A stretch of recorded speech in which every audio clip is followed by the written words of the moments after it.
दोस्तों, हेलो, नमस्कार।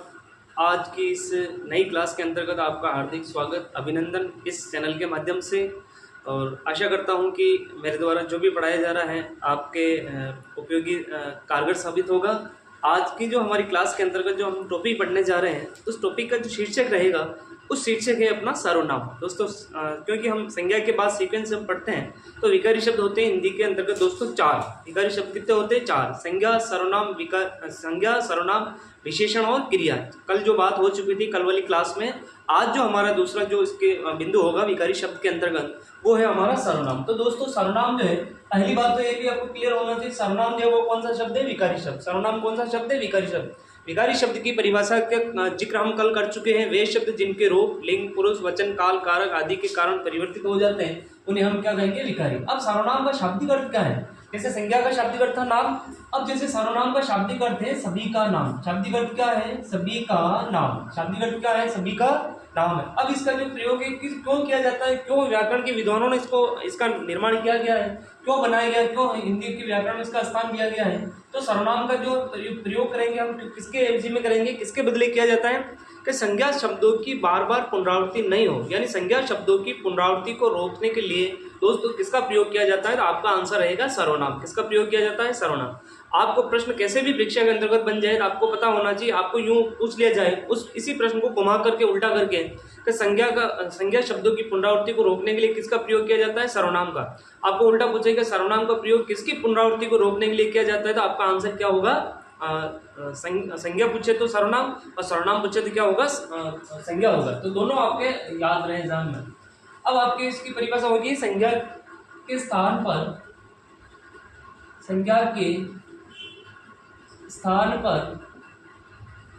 काम आने वाले शब्द, काम आने वाले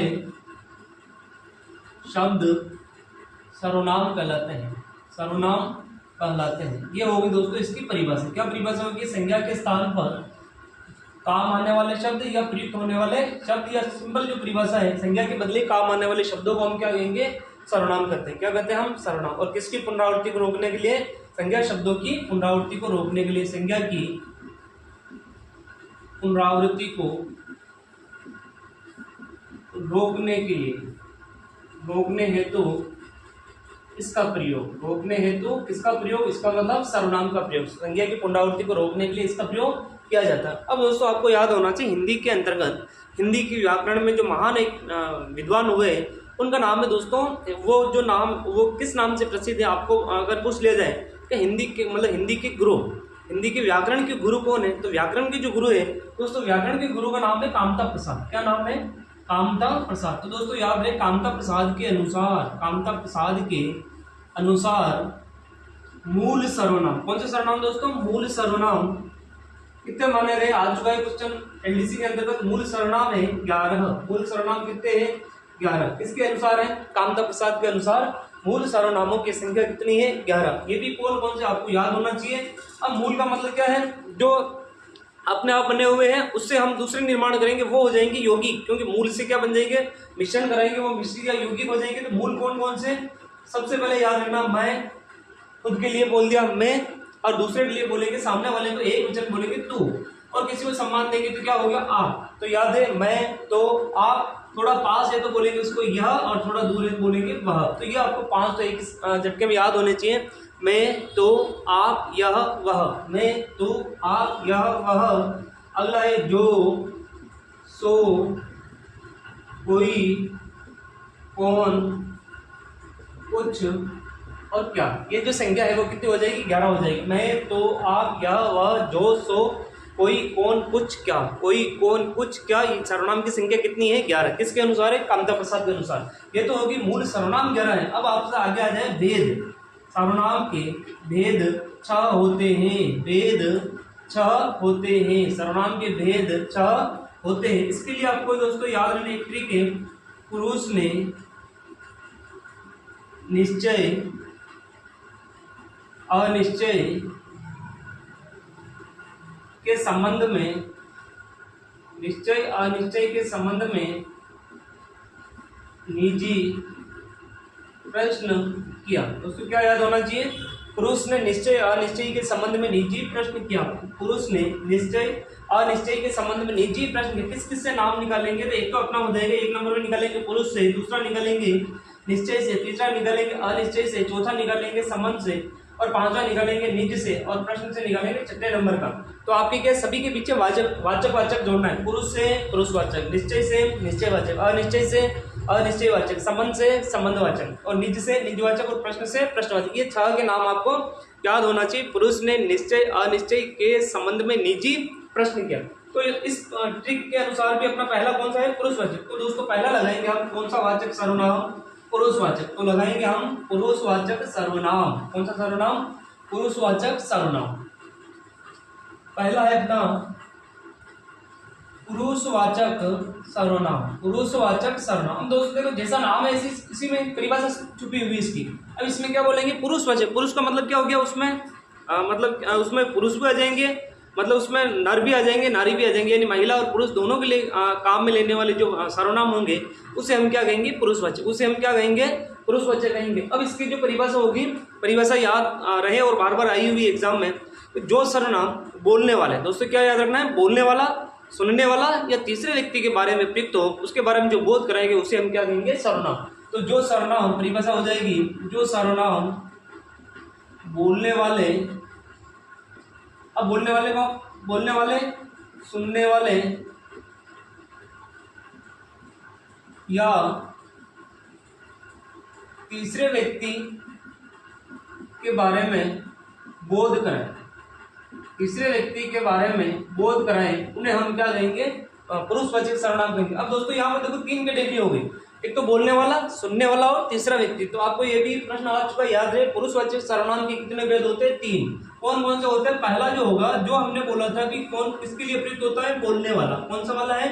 बोलने वाला। और दूसरा जो होगा वो क्या होगा? सुनने वाला।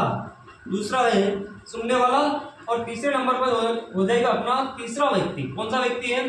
तीसरा व्यक्ति। अब तीसरा व्यक्ति से आपको क्या समझना है? पहले बोलने वाला कौन है? सुनने वाला। अब बोलने वाले को एक ही बोल सकता हूं मैं, कौन है? वक्ता। और ये कौन है? सुनने वाले को हम क्या कहते हैं दोस्तों? श्रोता। अब यहाँ पर थर्ड पर्सन है, तीसरा व्यक्ति है, तो इसको कहेंगे अन्य पुरुष। कौन सा पुरुष है? अन्य व्यक्ति होगा। अब इसमें क्या होगा? वक्ता है या बोलने वाला है, उसको कहेंगे, क्योंकि जो व्यक्ति बोलने वाला है, अब बोलने वाला वक्ता होगा तो वो अब दोस्तों सबसे आगे रहता है। क्या रहेगा दोस्तों? सबसे आगे रहेगा। तो उसका स्थान क्या रहेगा? पहला। कौन सा रहेगा? पहला रहेगा। तो यहाँ पर जो होगा वो कौन सा रहेगा? उसको कहते हैं कौन सा? प्रथम पुरुष। कौन सा पुरुष है? आगे रहेगा प्रथम पुरुष। अब ध्यान रखें, ये जो आपके आएगा प्रथम पुरुष किसमें कहते हैं? संस्कृत में। किसमें कहते हैं? संस्कृत में कहते हैं। तो यहाँ पर क्या होगा? कौन सा पुरुष है? उत्तम पुरुष। प्रथम पुरुष आपके ऑप्शन में आ जाए तो आपको प्रथम पुरुष ना करके कौन सा करना है? आपको सावधान रहना है। प्रथम पुरुष जो नाम दिया जाता है वो किसमें है? में संस्कृत में। तो यहाँ पर वो कौन सा है? उत्तम पुरुष। अब बीच वाला जो होगा वो मध्यम बना हुआ, तो कौन सा पुरुष है? मध्यम पुरुष। और यहाँ पर वो कौन सा होगा? थर्ड पर्सन, वो कौन सा होगा? अन्य पुरुष। तो आपको याद रहे उत्तम पुरुष, मध्यम पुरुष, अन्य पुरुष किसके भेद है? पुरुषवाचक है। किसके भेद है? पुरुषवाचक। अब दोस्तों यहाँ पर पहचान के शब्द कौन कौन से? अब कोई भी उदाहरण आ जाएगी तो उस उदाहरण के माध्यम से समझने की कोशिश करेंगे वो उत्तम में है, मध्यम में या अन्य में, बल्कि आपका एक ही आंसर रहेगा, वो कौन सा रहेगा? पुरुषवाचक। दोस्तों यहाँ पर एक ही शब्द बोलने जा रहा हूँ और आपको याद रखना है तो शब्द कौन कौन से आपको करना है? हम उत्तम है। क्या याद रखना है? हम उत्तम है। क्या रखना दोस्तों? हम उत्तम है। यानी दुनिया का ऐसा कोई भी सर्वनाम, अगर वो सर्वनाम ह से स्टार्ट हो रहा है, यदि वो प्रारंभ किससे हो रहा है? ह वर्ण से। दोस्तों कौन सा वर्ण से? ह वर्ण से। या किससे होगा? म वर्ण से। याद रखिए दोस्तों, ह म उत्तम है तो 2 वर्ण हो गए, एक तो किससे? ह से, और एक किससे चालू होगा? वो म से चालू होगा। जैसे बोल रहा हूँ मैं, मैंने, मुझे, मेरा, मुझसे, मेरे लिए, मेरे द्वारा, तो ये तमाम जो है वो चालू किससे हो रहे थे? माँ से। तो माँ से शुरू होगा, वो कहाँ होगा? उत्तम पुरुष। हाँ से। जैसे होगा भाई हमने, हमको, हमसे, हमारे, हमारा, हमारी, हम पर, हमारे द्वारा, तो ये जितने भी है इससे चालू हुआ। तो आपको दोस्तों एक ही शब्द रखना है, हम क्या है? उत्तम। हम क्या है? उत्तम। अब मध्यम पुरुष, मध्यम में क्या रखना है आपको? एक तो ता वर्ण वाले। कौन सा वर्ण वाले? ता वर्ण वाले। और सम्मान देंगे तो क्या बोल देंगे हम? आ। क्या बोल देंगे? आप। जैसे हो गया तो, तुमने, तुम्हारे, तुम्हारे लिए, तुझसे, तेरे द्वारा, जितने भी तेरे लिए, तेरा, तेरी, तेरे, तुम्हारा, तुम्हारी, तुम्हारे, अब सम्मान देंगे तो क्या होगा, आप, क्या बोलेंगे हम, आप। तो मैं कहूँगा भाई आपको, आपने, आपको समझ में आ गया, आपसे, आपके लिए, आपके द्वारा, आपका, आपकी, आपके। तो ये जो तमाम जो सर्वनाम है वो किसमें काउंट होंगे, मध्यम पुरुष में। किसमें काउंट होंगे, मध्यम पुरुष में। अब क्या है अन्य पुरुष, अन्य पुरुष में क्या है, थोड़ा सा यदि पास है तो उसे क्या बोलेंगे, यह, क्या बोलेंगे, यह। और थोड़ा दूर है क्या बोलेंगे, वह। तो इसका जो बहुवचन वो क्या है, ये, और वह का बहुवचन क्या हो जाएगा, वे।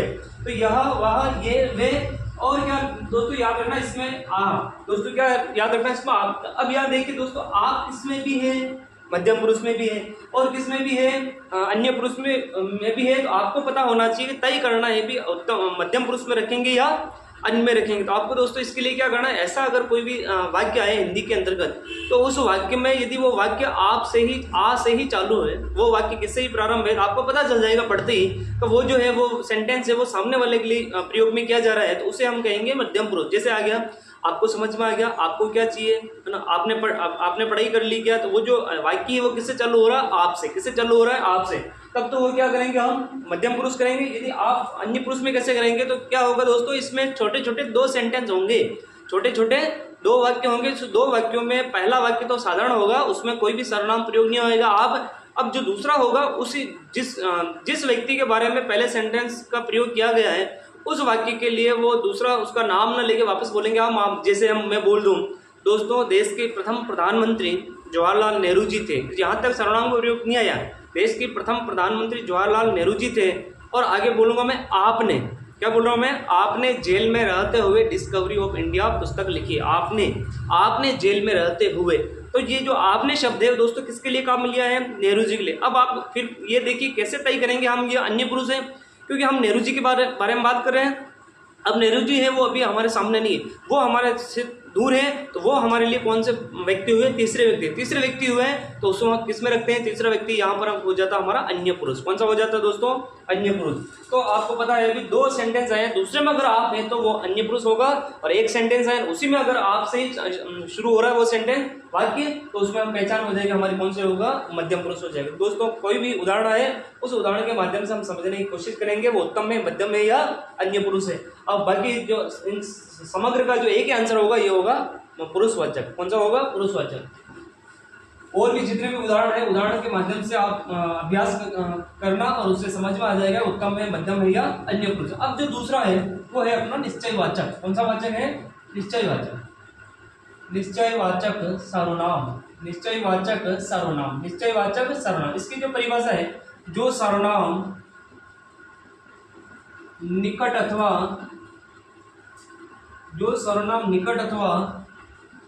दूर के व्यक्ति, वस्तु, प्राणी या घटना का निश्चित बोध कराते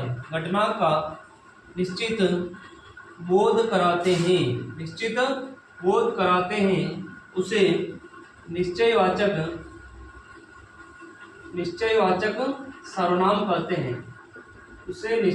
सर्वनाम कहते हैं। जो सर्वनाम निकट अथवा दूर के व्यक्ति, वस्तु, प्राणी, घटना, याद रखें व्यक्ति, वस्तु, प्राणी, घटना या तो होगा हमारे निकट या क्या होगा, थोड़ा दूर होगा। तो अब इसमें पहचान क्या होगा, जो वस्तु, व्यक्ति, जो प्राणी, घटना जो भी है, अगर वो हमारे कहाँ है, निकट है, या निकट नहीं होगी तो क्या होगा, दूर। इसके लिए क्या याद रखें, निकट होगा तो क्या होगा, यह, क्या होगा, यह, और दूर होगा तो क्या बोलेंगे हम, वह। और इसका जो बहुवचन है वो क्या है, ये, और इसका बहुवचन क्या हो जाएगा, वे, और क्या बोल सकते हैं, इस, और यहाँ क्या बोलेंगे, उस। तो दोस्तों ये याद है, यह, वह, ये, वे, इस, उस। दोस्तों मैं आपको वापस सावचेत करना चाहूंगा, यह, वह, ये, वे। अभी मैंने थोड़ी देर पहले बात की थी, थोड़ी देर पहले आपको बताया था अन्य पुरुष। किसमें बताया था, अन्य पुरुष। अब अन्य पुरुष और निश्चयवाचक में आप कैसे तय करोगे कि अन्यमय में अन्य में यानी पुरुषवाचक में रखना है या निश्चय में रखना है। तो दोस्तों ऐसे कोई भी वाक्य आएगा इस उदाहरण के माध्यम से, तो आपको ये करना है कि एक ही लाइन बोल रहा हूँ कि यदि यह, वह, ये, वे, जिस भी व्यक्ति, वस्तु, प्राणी, घटना के लिए अगर वो उपयोग में लिया जा रहा है, वो व्यक्ति, वस्तु, प्राणी, घटना यदि उस वाक्य के अंतर्गत मौजूद हैं, सुनना दोस्तों, यदि वो व्यक्ति, वस्तु, प्राणी, घटना उस वाक्य के अंतर्गत मौजूद हैं, संज्ञा सर्वनाम जो भी होगा, संज्ञा होगा अधिकतर, क्योंकि सर्वनाम तो हम पढ़ रहे हैं, तो वो संज्ञा शब्द यदि उस वाक्य के अंतर्गत मौजूद है, तब तो हम कौन सा करेंगे, निश्चयवाचक। कौन सा करेंगे, निश्चयवाचक। अगर वो मौजूद नहीं है, डायरेक्ट सर्वनाम का प्रयोग किया गया है, तो वो क्या रहेगा, अन्य पुरुष। कौन सा रहेगा, जैसे आप यहाँ देखिए, वह घर जा रहा है, वह घर जा रहा है। तो दोस्तों देखिए यहाँ पर कौन सा सर्वनाम है, वह। अब वह घर जा रहा है तो किसके लिए काम में लिया जा रहा है वो पता नहीं। अब यानी कौन सा पुरुष हो गया वहां पर, अन्य पुरुष। कौन सा पुरुष हो गया, अन्य पुरुष। अब मैं यहाँ बोल दूं वह लड़का घर जा रहा है, वह लड़का घर जा रहा है। अब यहाँ देखिए किसके लिए काम में ले रहा हूँ, वह शब्द लड़का के लिए। और लड़का के लिए, लड़का क्या है हिंदी में अंतर्गत दोस्तों, संज्ञा शब्द। कौन सा शब्द है, संज्ञा शब्द। तो दोस्तों याद रहे जिसके भी लिए यह वह काम में लिया जा रहा है, यह वह ये वे इस ओज, अगर वो व्यक्ति वस्तु प्राणी घटना उस वाक्य के अंतर्गत मौजूद है तो करेंगे निश्चयवाचक, अगर मौजूद नहीं है तो कौन सा करेंगे, अन्य पुरुष। कौन सा करेंगे हम, अन्य पुरुष। जैसे मैं कहूँगा उसको बुलाकर लाओ, उसको बुलाकर समझाओ। अब उसको देखो यहाँ पर ये लिखा हुआ है उस, तो उसको है तो वो कौन सा हुआ, अन्य पुरुष। लेकिन मैं बोलूँगा उस लड़के को बुलाकर समझाओ, तो उस लड़के। तो आपको दोस्तों याद क्या रखना है, क्योंकि यहाँ देखिए क्या लिखा था हमने परिभाषा, निकट अथवा दूर के व्यक्ति वस्तु प्राणी घटना का निश्चित क्या कराते हैं, बोध। तो ऐसे सेंटेंस होंगे, इसमें आपको पढ़ते ही लगेगा कोई न कोई संकेत किया जा रहा है। क्या किया जा रहा है, संकेत। इसलिए दोस्तों इसका जो दूसरा नाम है इसे कहते हैं संकेत वाचक। कौन सा वाचक कहते हैं, तो दोस्तों आपको याद रखना है जिन वाक्यों से आपको संकेत लग जाए वो हम क्या करेंगे, निश्चयवाचक सर्वनाम करेंगे। उन तमाम उदाहरणों के अंतर्गत हम कौन सा उत्तर करेंगे, हमारा निश्चयवाचक या संकेतवाचक करेंगे। अब जैसे उदाहरण है, जैसे ये हथियार मेरे हैं, ये हथियार मेरे हैं। अब ये जो काम में लिया जा रहा है वो किसके लिए लिया जा रहा है, हथियार के लिए। ये संज्ञा शब्द हो गया। अब संज्ञा शब्द हो गया तो ये का प्रयोग किया जा रहा है, संकेत भी लग गया इस सेंटेंस को पढ़ करके, इसलिए इसमें कौन सा करेंगे, निश्चयवाचक। कौन सा वाचक करेंगे, निश्चयवाचक। कौन सा करेंगे, निश्चयवाचक। जैसे मैं कहूंगा वह लड़की ईमानदार है, वह लड़की ईमानदार है। तो यहाँ पर क्या होगा, वह जो है उसके लिए काम में लिया गया, ये वाक्य में है, तो वो कौन सा हो गया, मैं कहता हूँ उस गाय को चारा खिलाओ, उस गाय को चारा खिलाओ। अब ये जो इस सेंटेंस को पढ़ते हैं हमें संकेत लग रहा है, मतलब वो कौन सा हो गया हमारा, निश्चयवाचक। कौन सा आंसर रहेगा हमारा, निश्चयवाचक रहेगा। दोस्तों यह वह, आपको एक ही याद रखना, यह वह ये वे इस उस आते हुए यदि संकेत लगते हैं तो निश्चयवाचक, नहीं लगते हैं तो अन्य पुरुष, नहीं लगते हैं तो अन्य पुरुष। संकेत लगता है तो निश्चय, नहीं लगता है तो अन्य, नहीं लगता है तो अन्य। दोस्तों यूँ नहीं कि भाई आप कर दो, संकेत लग रहा है तो निश्चय, नहीं लग रहा है तो अनिश्चय। तो आपको अनिश्चय करने की कभी भी भूल मत करना। मतलब संकेत लगता है तो निश्चय, नहीं होगा तो अन्य पुरुष, नहीं होगा तो अन्य पुरुष। अब अगला जो तीसरा है वो है हमारा अनिश्चयवाचक। कौन सा वाचक है, अनिश्चयवाचक।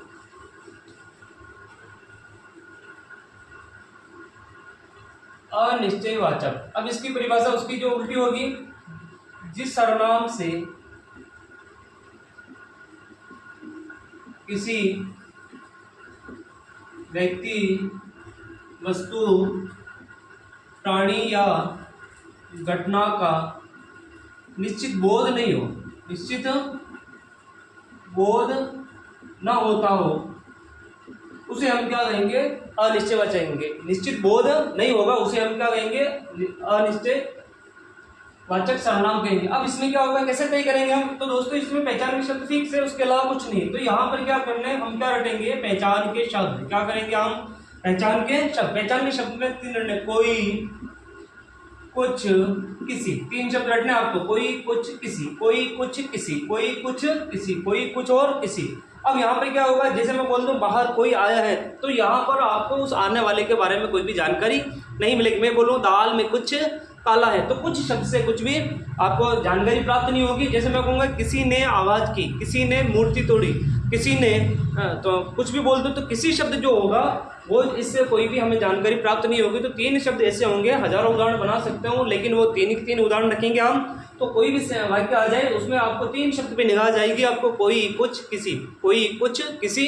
तो आपको वो कौन सा करना है, अनिश्चयवाचक। कौन सा करना है आपको, अनिश्चयवाचक करना है। दोस्तों जितने भी उदाहरण हो आपको उन उदाहरणों में 3 शब्द देखने, कोई, कुछ, किसी, कोई, कुछ, किसी करना है। तो आपके 3 हो गए हैं निश्चयवाचक सर्वनाम। पहले पढ़ा इससे पहले, अब ये पढ़ाया था अनिश्चयवाचक और पहला पढ़ाया था पुरुषवाचक। तो 3 हो गए, 6 भेद थे हमने, 6 भेद में से 3 को हम कर चुके हैं। अगला जो होगा हमारा, जो अगली जो आज ज़्यादा लंबी क्लास ना बना के आज छोटी सी क्लास आपके सामने पेश की जा रही है। तो अब अगले जो 3 होंगे उसमें हम 3 जो बाकी शेष बचे हुए उस सर्वनामों का जिक्र हम विस्तार से हम करेंगे। धन्यवाद।